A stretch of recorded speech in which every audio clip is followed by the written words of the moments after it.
Hello friends, एक और अध्याय में आप सभी का स्वागत है। आज अध्याय 5 में हम ये जानेंगे कि सच्चा आस्तिक कौन होता है। क्या सच्चा आस्तिक वो होता है जो किसी विशेष धर्म की रक्षा की बात करता है?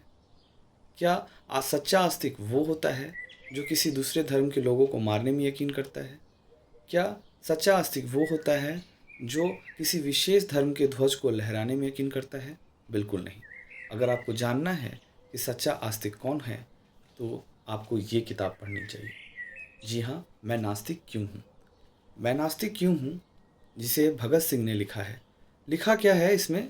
असली में बहुत सारे भगत सिंह के लेख हैं, जिसमें से एक लेख का नाम है मैं नास्तिक क्यों हूँ। भगत सिंह ने ये लेख क्यों लिखा?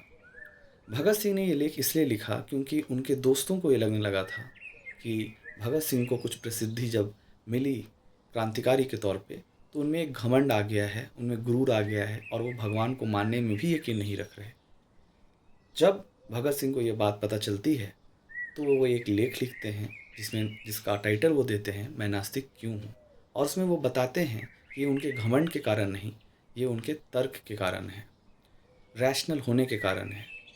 तो सच्चे अर्थों में जब हम आस्तिक होने की बात कहते हैं, तो इसका मतलब ये होता है कि हमें तर्क से सत्य को जानना है, ना कि अंधेपन में किसी चीज़ पर यकीन करना है।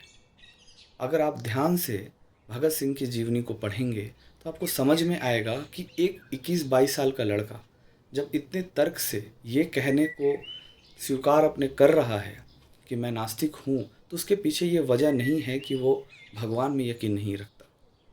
वो यकीन रखता है, तभी तो इतने बड़े मुल्क में आज़ादी की लड़ाई के लिए अपने शरीर को त्यागने को तैयार है, फांसी चढ़ने को तैयार है। अगर सच्चा आस्तिक नहीं होगा, तो उसके लिए शरीर का मोह कैसे जाएगा? अगर वो सच्चा आस्तिक नहीं होते, तो वो अपने शरीर का त्याग क्यों करते? कुछ तो उनके जीवन में ऐसा था जिसको उन्होंने शरीर से भी ऊपर रखा, जिसे उन्होंने आज़ादी कहा। तो सच्चे अर्थों में सच्चा आस्तिक भगत सिंह को ही माना जाना चाहिए। और मैं अपने सभी दोस्तों से यही उम्मीद करूँगा कि आप भी रैशनल होने का कोशिश कीजिए, किताबों को पढ़िए, कोशिश कीजिए हर सवाल पर क्यों करने की आदत बनाइए, जिससे एक और भगत सिंह इस देश को मिले और उससे हमारे देश की प्रगति होगी। नमस्कार।